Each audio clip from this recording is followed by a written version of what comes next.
ఓడరేవు Nizampatnam port industrial corridor Vanpic భూసేకరణ వివాదాస్పదంగా మారింది. గుంటూరు జిల్లాలోని కూచినపూడి నియోజకవర్గంలో ప్రజల నుంచి ప్రభుత్వానికి తీవ్ర ప్రతిఘటన ఎదురవుతోంది. ప్రాణాలు పోయినా భూములు వదిలే సమస్య లేదని వారు స్పష్టం చేస్తుండటంతో అధికారులకు దిక్కుతోచడం లేదు.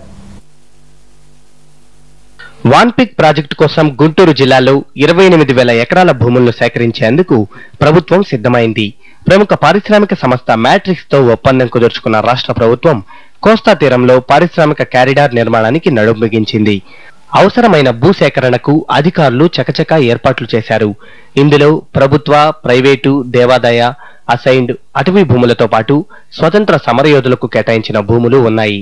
పచ్చని పొలాలతో అలరారే మాగాణి భూములను సేకరించడం స్థానిక ప్రజలకు ఆగ్రహం తెప్పించింది.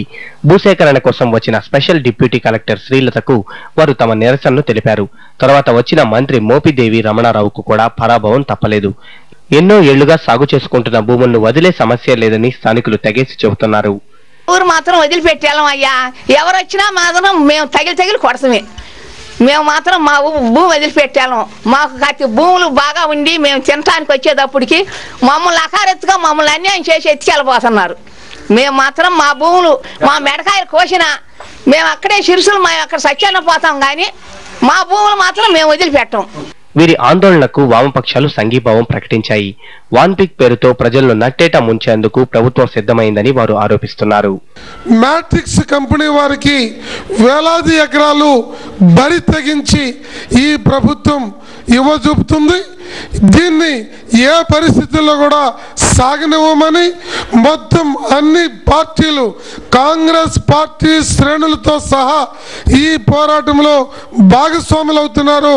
దీన్ని తిప్పికొడతామని చెప్పి కమ్యూనిస్ట్ పార్టీ తరఫున నేను తెలియజేస్తున్నాను.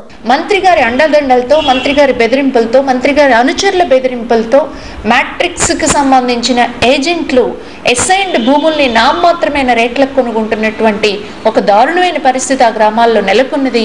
ఇలాంటి వాటన్నింటినీ రాబోయే రోజుల్లో మేము అధికారులని ప్రతిఘటించడం ద్వారా అక్కడ ఏదైనా ప్రభుత్వం బలవంతంగా స్వాధీనం చేసుకోవడానికి ప్రయత్నం చేస్తే అలాంటి వాటిని ప్రతిఘటించడం ద్వారా ఈ కారిడార్ చర్యల్ని మేము వ్యతిరేకించడంలో అభివృద్ధి పేరుతో సాగు భూములను లాక్కోవడం దారుణమని, దీన్ని ప్రతిఘటించి తీరుతామని వారు స్పష్టం చేస్తున్నారు.